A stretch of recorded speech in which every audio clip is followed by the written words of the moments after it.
दोस्तों कभी कभी ऐसा लगता है कि जैसे कोर्ट से भी फैसले गलत हो जाते हैं।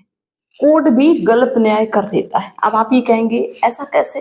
दोस्तों आज जो हम आपको सच्ची घटना सुनाने जा रहे हैं, जिसके बारे में बताने जा रहे हैं, शायद है कि आप भी सोचेंगे कि हाँ, कोर्ट से गलत फैसला होता है। दोस्तों एक लड़का जिसके पास सब कुछ था, फोटोग्राफी करता था, बड़े महंगे महंगे उसके पास कैमरे थे, कोई लाख का, कोई 2 लाख का, कोई 2.5 लाख का बैंक बैलेंस था, खेती थी, ट्रैक्टर था, फ्लैट थे, मतलब कहिए कि लखपति था एक तरीके से। किसी भी चीज की कोई कमी नहीं थी। लेकिन एक लड़की ने उसको कैसे सड़क पे ला दिया और भीख मांगने पे मजबूर हो गया। और वो आज की डेट में भीख मांग रहा है और जगह जगह जाके सोशल मीडिया के थ्रू अपनी बात कह रहा है कि मुझे न्याय दिलाओ, मुझे न्याय दिलाओ। आखिर में दोस्तों इस लड़के के साथ में उस लड़की ने क्या किया जिसकी वजह से ये लड़का भीख मांग रहा है। तो आइए इस पूरी सच्ची घटना के बारे में हम आपको बताते हैं कि क्या हुआ था। तो आप सभी का बहुत बहुत स्वागत है मेरे YouTube चैनल में एक और सच्ची घटना में। दोस्तों ये सच्ची घटना है अलीगंज की और इसके अंतर्गत एक थाना पड़ता है सिवाई थाना, और सिवाई थाना के अंतर्गत एक गांव पड़ता है बाधाड़ गांव। दोस्तों इस गांव का एक लड़का जिसका नाम रिंकेश होता है। दोस्तों रिंकेश एक अच्छी खासी फैमिली से था और ये एक फोटोग्राफी का काम करता था, जिसकी वजह से इसके पास महंगे महंगे कैमरा थे, कोई 2.5 लाख का, कोई 2 लाख का, कोई 4 लाख का। बाकी जो इसके घर की स्थिति थी वो भी बहुत अच्छी थी। फ्लैट थे इसके पिताजी के नाम पे, माता जी के नाम पे, और इसके भाई वगैरह जो थे तो वो सभी लोग, कोई कहीं पे काम करता, कोई कहीं पे काम करता, और खेती थी, ट्रैक्टर भी ले लिया। बहुत अच्छा सिस्टम इनका था, किसी भी चीज को कोई कमी नहीं थी। तो दोस्तों क्या होता है कि जो ये रिंकेश था तो ये फोटोग्राफी करता था, शादियों में जाता था, जो सीडी बनती है, जो शादियों में वीडियो बनता है। एक बार ये 2009 में एक ऐसी जगह पे शादी में गया फोटोग्राफी करने के लिए जहां पे इसकी मुलाकात एक लड़की से हो जाती है जिसका नाम होता है नीतू। और वो लड़की इस रिंकेश को इतनी भा जाती है, इतनी भा जाती है, क्या ही बताए। ये रिंकेश उस लड़की को तब तक देखता ही रहा जब तक वहां पे रहा, और वो लड़की कहीं ना कहीं इस लड़के को पसंद करने लगी। वो भी मतलब जब इस तरीके की सिचुएशन होती है ना तो समझ में आ जाता है कि हाँ ये मुझे देख रहा है, ये मुझे पसंद कर रहा है। तो वो लड़की भी देख रही थी, इसको नोटिस कर रही थी कि हाँ ये मुझे देख रहा है। तो लड़के ने तो नहीं हिम्मत जुटा पाई कि मुझे अपना नंबर दे दो, लेकिन उस लड़की ने जिसका नाम नीतू था उसने भाई हिम्मत जुटा दी कि आप मुझे अपना नंबर दे दो, हम आपसे बात करेंगे। दोस्तों अब ये एक दूसरे को अपना नंबर देते हैं, नंबर का भाई आदान प्रदान हो जाता है। दोस्तों शादी निपट जाती है और ये जो फोटोग्राफी करते थे रिंकेश, ये अपने घर पे पहुंचते हैं और भाई इनके दिल में यही चीज कि कब उसका फोन आ जाए, क्योंकि उस नीतू ने ये कह रखा था कि हम फोन करेंगे, तुम मत करना, हो सकता है कि मेरे पास में कोई हो। दोस्तों रिंकेश इंतजार करता है और शाम को वो लड़की जो नीतू थी वो फोन करती है और कहती है कि मैं वहां पे मिली थी शादी में, मैंने तुमको नंबर दिया था। तो भाई रिंकेश तुरंत से पहचान जाता है, कहता हाँ ठीक है, बहुत देर से इंतजार कर रहे थे। दोस्तों वहीं से इनकी बातों का सिलसिला शुरू हो जाता है, और सिलसिला जो ये था, ये इतना इनके सर पे परवान चढ़ता है कि अब इनको ऐसा लगता है कि नहीं, अब जिएंगे तो साथ, मरेंगे तो साथ। इधर जो रिंकेश फोटोग्राफी करता था उसका उसमें भी मन नहीं लगने लगा, काम करता था लेकिन उसका ध्यान बस उस नीतू पे ही रहता था। उधर नीतू कहती है कि नहीं, अब हम तुमको बिना देखे, बिना तुम्हारे साथ के जी ही नहीं पाएंगे। कई बार इस तरह की इनकी बातें होती रही, मिलना जुलना हुआ। इसके बाद में वो जो नीतू थी वो रिंकेश से कहती कि अब तुम मुझसे शादी कर लो, हम ऐसे अलग नहीं रह सकते, ऐसे बात नहीं कर सकते। तो रिंकेश भी चाहता था कि मैं नीतू से शादी कर लूं। तो रिंकेश कहता है नीतू से कि अपने घर में हम बात करेंगे और शादी की, देखो घर वाले मान जाएंगे तो हम लोग बहुत अच्छे से शादी करेंगे। यही रिंकेश करता है। रिंकेश अपने घर पे अपने पिताजी से, अपने घर वालों के सामने इस बात का जिक्र करता है कि ऐसी ऐसी लड़की मुझे ऐसे मिली और मैं उससे शादी करना चाहता हूँ। लेकिन दोस्तों रिंकेश के जो घर वाले थे वो इसका बहुत तगड़े तरीके से विरोध करते हैं कि ऐसा तुमने सोच कैसे लिया, क्योंकि वो लड़की अदर कास्ट की थी। लेकिन रिंकेश के ऊपर उस लड़की का भूत सवार था, वो इश्क सवार था। ये उसी से शादी करनी है। घर वाले बहुत ज्यादा विरोध करते हैं तो वो रिंकेश ये सोचता है कि घर वाले तो नहीं मान रहे, आप शादी कैसे करें। वो नीतू को सारी बात बताता है। नीतू कहती है कि अगर तुम मुझसे शादी नहीं करोगे तो मैं आत्महत्या कर लूंगी। इतना ज्यादा उसको मजबूर कर दिया रिंकेश को। तो रिंकेश कहता ठीक है, आप मुझे घर वालों से कोई मतलब नहीं है, अपने घर वालों के खिलाफ हम तुमसे शादी करेंगे। दोस्तों वो जो नीतू थी उसके घर वाले तैयार थे, उसके घर वाले चाहते थे कि शादी हो जाए। तो नीतू ने और रिंकेश ने दोनों ने मिलकर कोर्ट में शादी कर ली।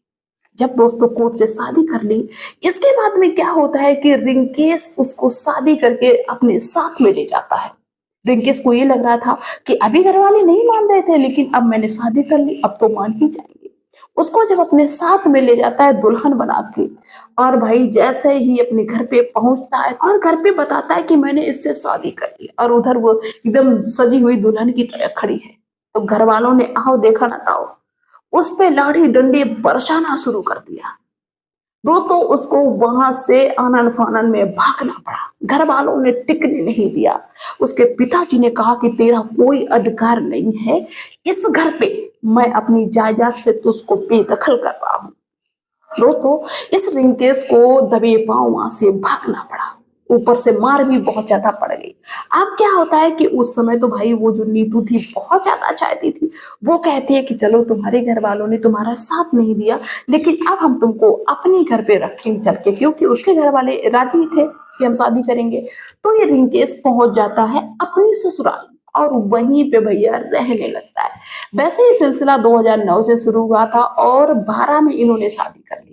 तो जब वहां पे रहने लगा, अब वहां पे रहने तो लगा लेकिन उसके पास कुछ नहीं।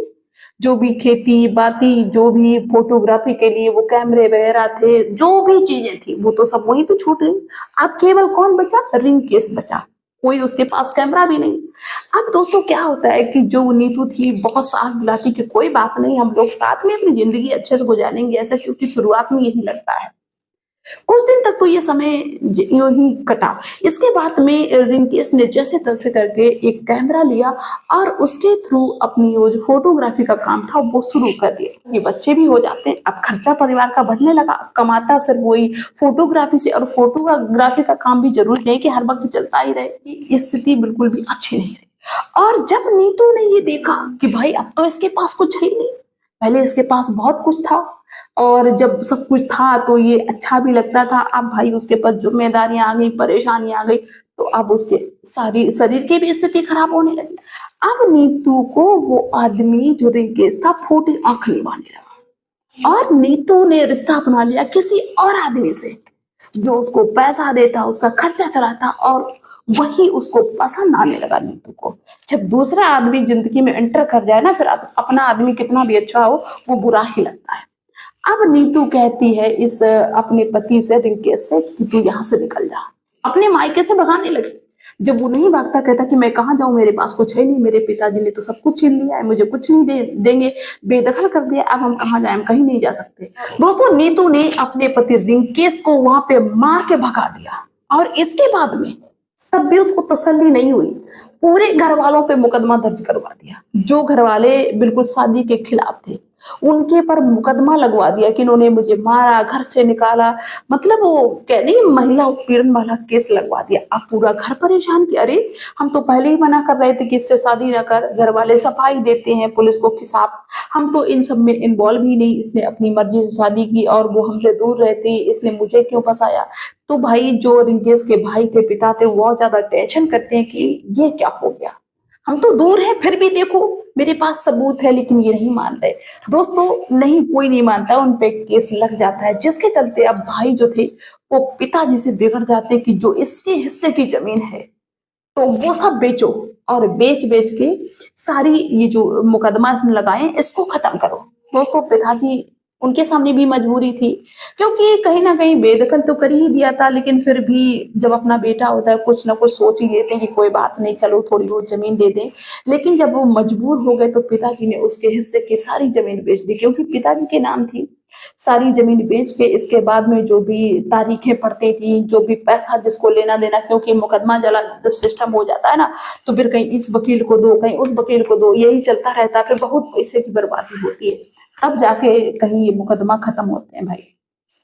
तो ऐसे करके उसके हिस्से की पूरी जमीन बिच गई, ट्रैक्टर भी बेच दिया गया, ट्रैक्टर में भी उसका हिस्सा था, और जो भी कैमरा वगैरह थे वो भी सारे उसके बिक गए, बैंक बैलेंस था वो भी, मतलब रिंकेश के नाम से एक चमन नहीं बचा। अब क्या होता है दोस्तों, जो उसके पिताजी थे रिंकेश के, अब उनको ये सब चीजें देख के कि मुझे तारीखें लेनी पड़ रही एक ऐसी औरत के पीछे जिसको मैंने घर में घुसने तक नहीं दिया, बताओ हमें इतनी मुसीबत हो गई, तो उनको कहीं ना कहीं ये चीज सोच के देख के अटैक पड़ जाता है, और अटैक पड़ गया तो वो खत्म हो गया भाई। अब क्या था, अब तो भाई जो थे वो और भी ज्यादा आग बबूला, माँ बाप हैं तो थोड़ी बहुत सोच भी लें, लेकिन अब भाई क्या सोचें, भाई भी इसको प्रताड़ित करते हैं, भाई भी इसको मारते हैं, घर से निकाल देते हैं। लेकिन ये जो औरत थी नीतू, अब इसको इतने में भी शांति नहीं, इसने कोर्ट से अपील की कि मेरे बच्चे हैं, मैं हूं, मैं इसकी पत्नी हूं, अब मुझे खर्चा चाहिए हर महीने का, मुझे खर्चा चाहिए। अब दोस्तों कोर्ट से इसके लिए फिर से नोटिस कि नहीं भाई, तुम आओ कोर्ट में हाजिर हो, और पत्नी के लिए, बच्चों के लिए इतने पैसे, 4500 रुपए की भैया मंथली किस्त बांध दी गई कि भाई 4500 रुपए इसको दो। अब उसके पास, रिंकेश के पास कुछ भी नहीं है, कोई चीज नहीं, कहां से कमा के दे, और खुद बेचारा टेंशन कर करके बीमार है। अब उसको 4500 रुपए कहां से दे, तो उस 4500 रुपए के लिए वो लोगों से भीख मांगता है, क्योंकि पास में कुछ है नहीं, टेंशन इतना कि भाई कुछ कमा भी नहीं सकता, शरीर से इतना कमजोर हो गया टेंशन कर करके कि मेरे साथ में क्या हो गया, मैंने घर वालों की नहीं मानी और घर वालों के खिलाफ इससे शादी कर ली, और इस ये तो मेरी जिंदगी के साथ में ही खेल गई। अब दोस्तों उसको 4500 रुपए चाहिए। अब कोर्ट में मतलब जज साहब ने ये भी नहीं सोचा कि औरत गलत है कि पुरुष गलत है, किसके साथ में क्या करना चाहिए। मुझे तो यहाँ पे, बेशक उस लड़के ने गलत किया उससे शादी करके, लेकिन एक गलत महिला का साथ दिया कोर्ट ने, तो ऐसा नहीं होना चाहिए। वैसे मेरे हिसाब से पुरुषों के लिए भी कोई कानून, कोई नियम, कोई कोर्ट, कोई मुकदमा बनाना चाहिए कि सिर्फ महिलाएं करती रहें और पुरुष उसमें पिसते रहे। ये चीज मुझे गलत लगी।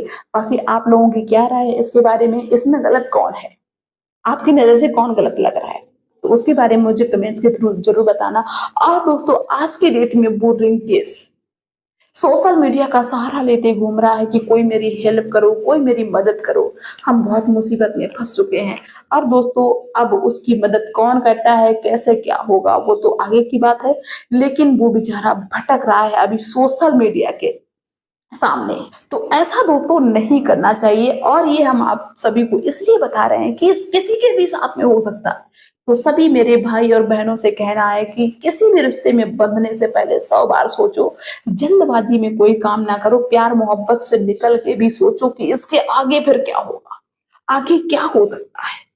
तो उम्मीद करते हैं दोस्तों कि आप कोई भी इस तरीके का कदम नहीं उठाएंगे बिना सोचे समझे, बिना अपने माता पिता की मर्जी के, क्योंकि परिवार के बिना सबसे बड़ी सजा तो यही होती है कि परिवार के बिना जीना, परिवार के बिना जीना मेरे हिसाब से, बेशक उनसे नफरत हो, अलग अलग रहते हो, लेकिन पास में तो लगता तो है कम से कम अपने हैं।